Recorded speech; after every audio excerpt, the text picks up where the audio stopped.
इंसान के मन में दो घोड़े होते हैं, एक सकारात्मक सोच का, दूसरा नकारात्मक सोच का।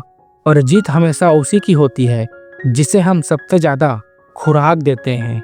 नमस्कार दोस्तों, मेरा नाम है योगानंद और आज मैं आपके लिए लेकर के आया हूँ एक छोटी सी लेकिन गहरी सीख देने वाली कहानी। एक लड़का घर के बाहर छाती पीट रहा था, रो रहा था, कह रहा था मेरे पिताजी ढेर सारा पैसा छोड़ करके गए, लेकिन सब खत्म हो गया, भाग्य ने मेरा साथ नहीं दिया। उसी वक्त एक विद्वान उधर से गुजर रहे थे। उन्होंने कहा, जिस भाग्य को तुम कोस रहे हो वो तुमसे नाराज होकर दूर चला गया है, अब उसे ढूंढो, ले करके आओ। जब वो लौटेगा तब भी तुम्हारी जिंदगी में सब कुछ लौटेगा। लड़का हंस पड़ा, किस्मत खो गई है और मैं उसे खोजने जाऊं। फिर उसी रात उसे सपना आया, एक विशालकाय इंसान उसकी छाती पर कूद पड़ा, उसे पिटने लगा, उसे मार रहा था और वो कोई और नहीं भाग्य था। फिर उसे पता चला कि ये भाग्य दूर कहीं पहाड़ियों में छिपा है। फिर नींद खुली और सुबह लड़का निकल पड़ा अपने भाग्य की तलाश में। रास्ते में उसे 3 लोग मिले। पहला शेर जो बीमार था, बोला, अगर तेरा भाग्य मिले तो पूछना मेरी बीमारी कैसे ठीक होगी। दूसरा, सारे फल कड़वे थे। मालिक बोला, अगर भाग्य मिले तो पूछना ये फल मीठे कैसे होंगे। तीसरा, राजमहल। एक सुंदर राजकुमारी दुखी थी, बोली, मैं खुश कब होंगी, मेरे लिए भी पूछना। फिर लड़का पहाड़ी की चोटियों पर पहुंचता है, भाग्य से भेंट होती है।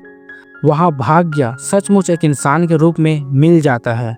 वह तीनों सवालों के जवाब देता है और कहता है, मैं तुम्हारे साथ नहीं चल सकता, लेकिन तुम्हारे पीछे पीछे आऊँगा। लड़का नीचे उतरता है। राजकुमारी को जवाब दिया, जिस दिन तुम मन चाहे इंसान से शादी करोगी खुश हो जाओगी। उसने कहा, तुम ही बन जाओ वो इंसान, मैं तुमसे शादी करना चाहती हूँ, महल तुम्हारा होगा। पर लड़का बोला, मेरा भाग्य पीछे आ रहा है, मैं रुक नहीं सकता।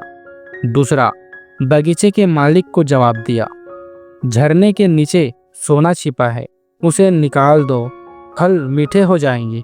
मालिक बोला, सोना ले जाओ, बदले में बगीचा तुम्हारा। पर लड़का फिर बोला, मेरा भाग्य आ रहा है, मैं रुक नहीं सकता। फिर तीसरा, शेर के पास पहुंचा, तुम्हारी बीमारी तभी ठीक होगी जब तुम सबसे मूर्ख इंसान का सिर खाओगे। शेर बोला, तुमसे मूर्ख कौन होगा, उसे खा गया। कहानी की शिक्षा, पहला, भाग्य को कोसने से कुछ नहीं होता, मेहनत करनी पड़ती है। दूसरा, हर मोड़ पर अवसर होते हैं पर हम उन्हें इग्नोर कर देते हैं। तीसरा, जब तक सही समय का इंतजार करते रहोगे समय निकल जाएगा। चौथा, कभी कभी भाग्य हमारे पीछे होता है लेकिन हम सामने के मौके खो देते हैं। पांचवा, बुद्धिमानी इसी में है कि रास्ते में मिले अवसर को पहचानो और उसे अपनाओ। जो सिर्फ लक के भरोसे रहते हैं वो अंत में पछताते हैं। असली भाग्य आपकी सोच और कर्मों से बनता है। तो दोस्तों, रोज ऐसी कहानी सुनने के लिए हमारे चैनल को सब्सक्राइब कीजिए।